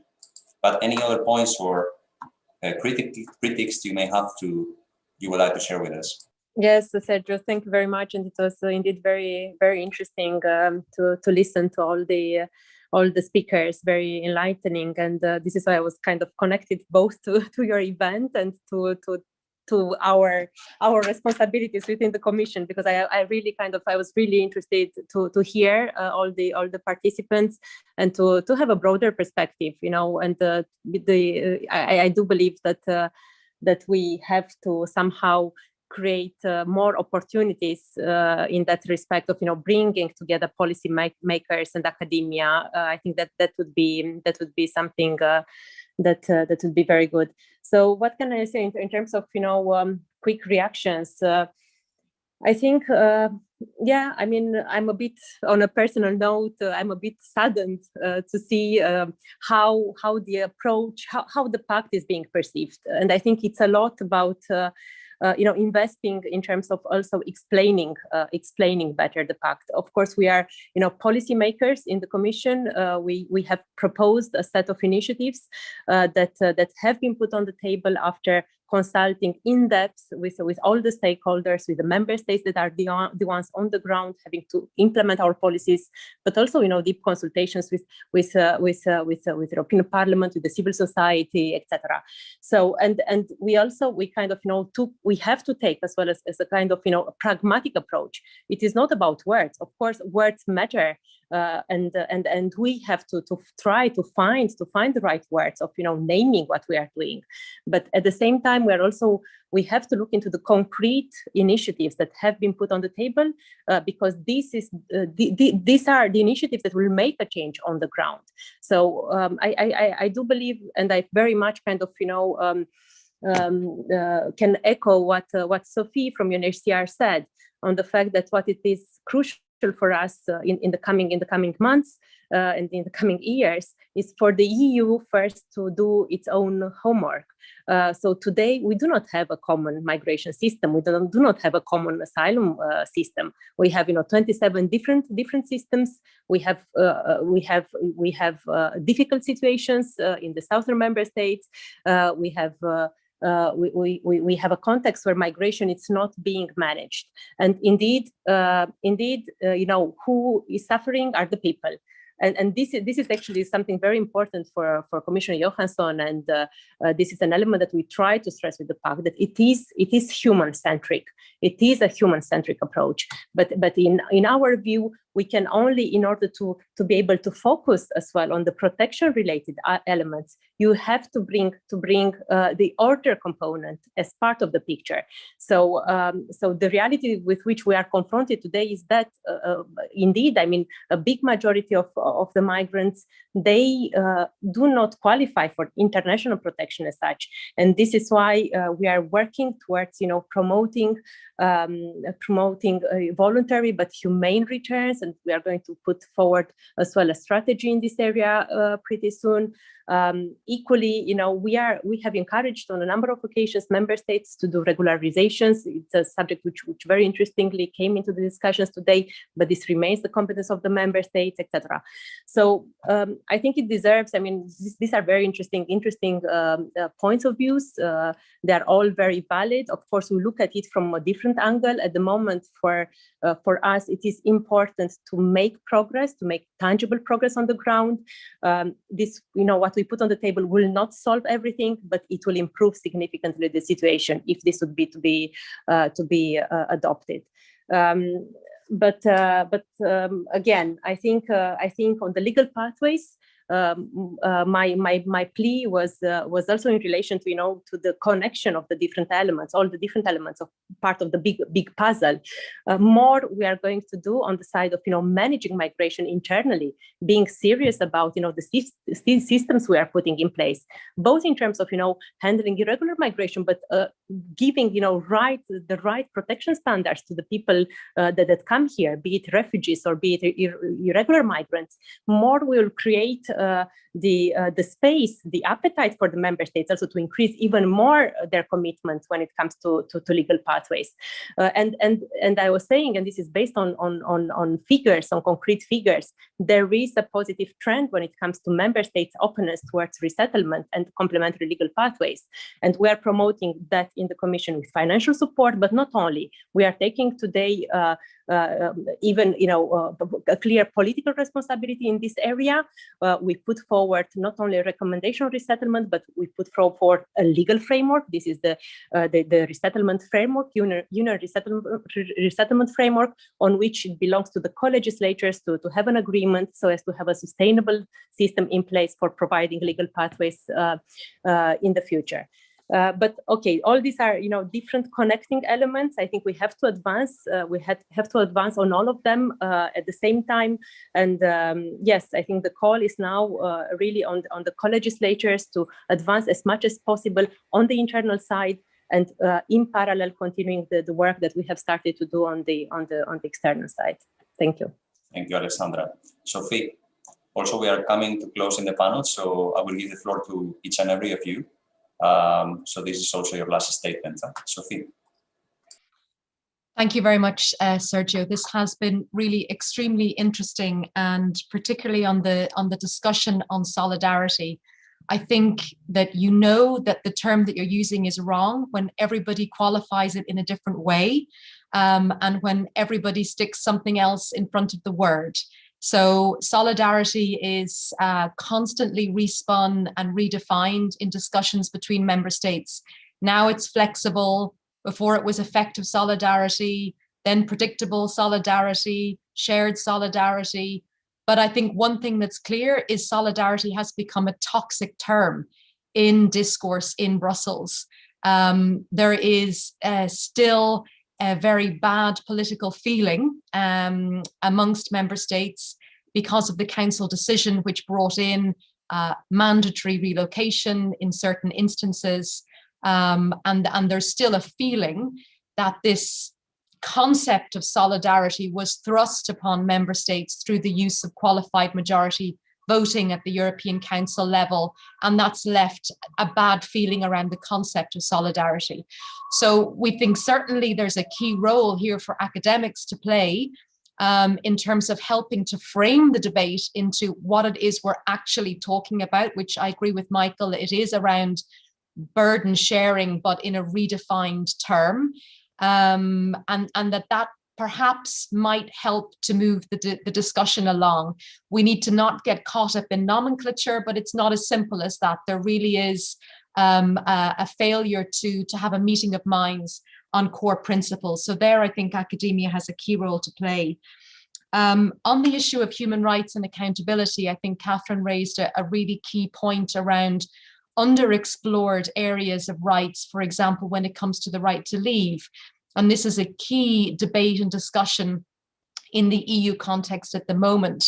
But we also see that even when we're talking about first principles, we have some challenges at the moment in the discussions between EU member states. So if we take a look, for example, at what's going on in the Aegean, there's a discourse there about the responsibility on states to prevent departure. So to prevent departure from a third country into the EU, and a responsibility on states under EU law or the Schengen Border Code to protect borders, to prevent entry. And there is an existing very clear legal framework, which we're all familiar with, and the principle of non-refoulement, which is enshrined in EU law. But still we see member states being a little bit unclear on these principles in terms of their operations and their dialogue with other states. So here again, I think it would be important for all actors to encourage EU member states to step up and hold each other accountable in their discourse on human rights. For example, when it comes to what's been happening in the Aegean, the European Commission provided a very clear legal advice of the responsibility on states not to engage in pushbacks not to engage in refoulement, and to do individualized assessments of the cases of asylum seekers in the context of sea arrivals to Greece. But we need member states also to step up and to hold each other accountable in that discourse. And just finally on resettlement, there is a lot of ground to be made up. I think we have to acknowledge that COVID had a massive impact. Good work has gone into coming up with new tools for remote interviewing, for the use of other digital tools to help with resettlement, but we need to see a massive upscaling on the numbers. The scale needs to become important. Together with our partners, we've launched a 3-year strategy to greatly expand admissions into the EU and other countries for people on resettlement and complementary pathways. One really big growth area that we see is around community sponsorship.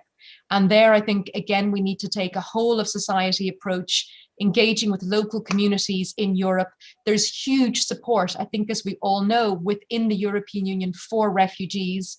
And I think we can build on that by coming up with projects that people trust and embed them in the local community so that they're sustainable. Thank you. Thank you, Sophie. If I can ask everyone to keep it to 2 minutes. Charlotte, please. Thank you very much, and thanks for a very, very rich discussion here, also on terminology of solidarity and the like, and all the issues relating to discussions of rights and where we are in that regard. Very, very interesting. I think, I mean, for us, it's very important that when push comes to shove, that we look at how and when is the DCI implemented well, and how and when is the pact implemented well. And I think the success of both will have to be related to whether we can measure an improvement in protection outcome, rather than a goal on policies related to migration. I think this is very, very key to us, but also the issue of that I mentioned, that all 4 objectives in the Global Compact for refugees have to be taken equally seriously by states that subscribe to the Global Compact of refugees. So it's not 1 or 2, it's all 4, and they are equally important to move forward on the implementation of the DCI. Just a few points then on civil society inclusion for us, I mean, and the accountability here, and the very rich debate on this topic as well, and the comments made by Amen as well. I think, I mean, in our view, it's very important that we see that the processes of civil society organizations and refugee-led organizations are not processes in parallel to the big policy fora.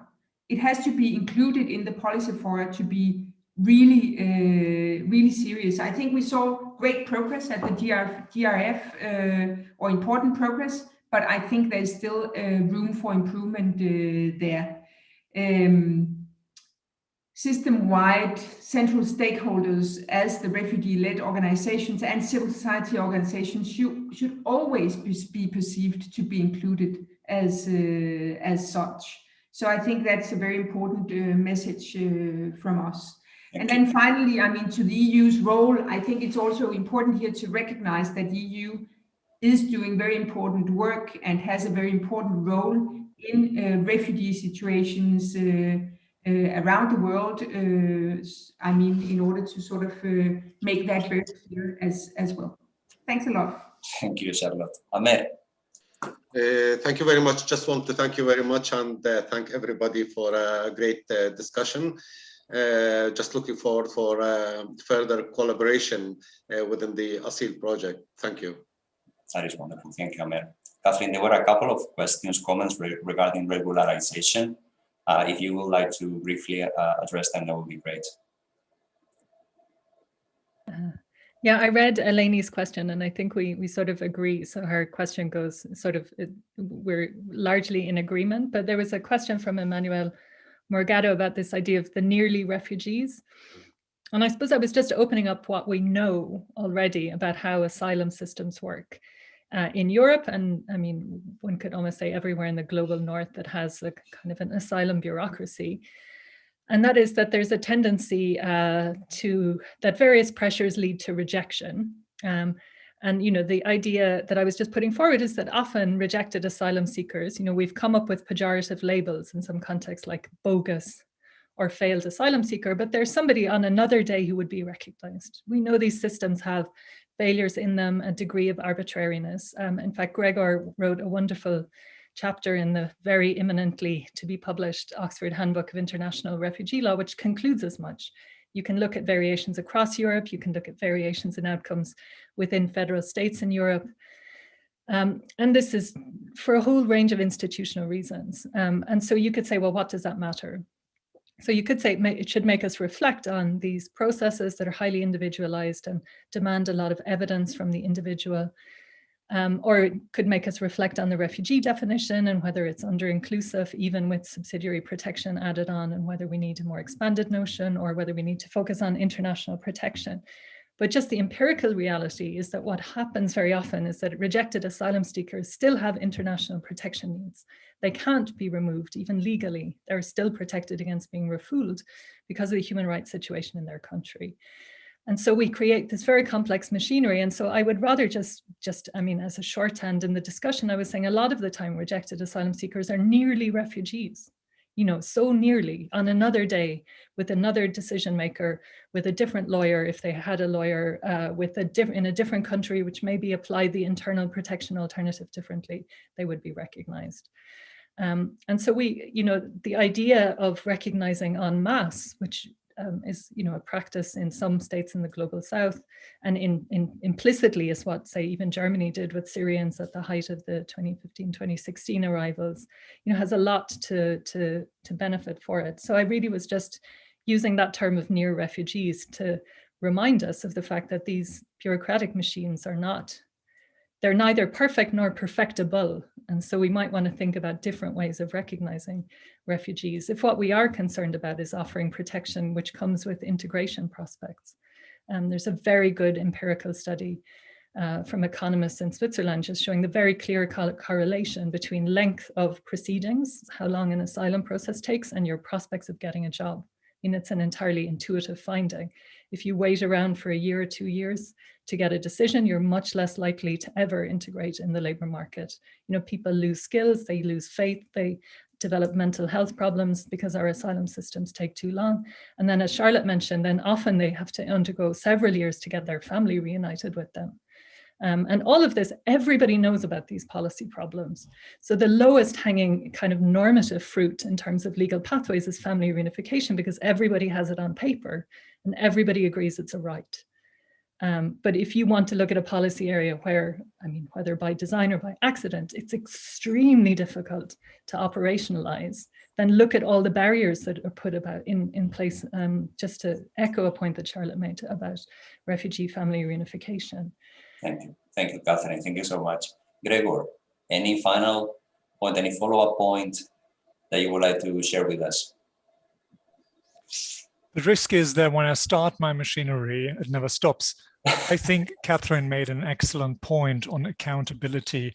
I would just echo that very, very briefly by pointing to a particular place which I find important in the crisis regulation proposal by the Commission, where it's clear that from an international law accountability perspective, this really dilutes responsibility. It makes less clear who is the ultimate actor guaranteeing that non-refoulement is being kept up with, or human rights norms are being kept up with. You might be aware that international law, in particular the law on international responsibility, really gets very, very difficult when it comes to the joint actions or omissions of multiple actors. And I think what the proposal on a crisis regulation, the crisis regulation proposal does, it exploits that opacity of international responsibility law by bringing together a claim by a member state a decision by the Commission, the input by other member states into something which is a very complex chain of events. If you try to untangle that from a state responsibility or international organization responsibility perspective, it gets as messy as the EU-Turkey agreement. So I think EU-Turkey also had a ripple effect in the internal legislative style that the Commission displays in these proposals. And as an international lawyer, I think it's just a bad piece of work because it doesn't tell me who is footing the bill. If I go back to the Roman law term of solidarity, I know who's footing the bill. This is a mess. Thank you very much. Wonderful. Michael, last point. Just to say thank you very much indeed. I got a lot out of that. There was really food for thought from everybody. So thank you. Thank you, everybody. Wow, this has been fascinating. And I will have loved to continue, actually this conversation longer, because you guys have addressed so many crucial points. I mean, I personally take a lot of, takeaways from this conversation at the conceptual level, at so many levels, from Gregor's emphasis on the not using solidarity as it's not proper. It's not a proper concept to address these elements and hidden burden sharing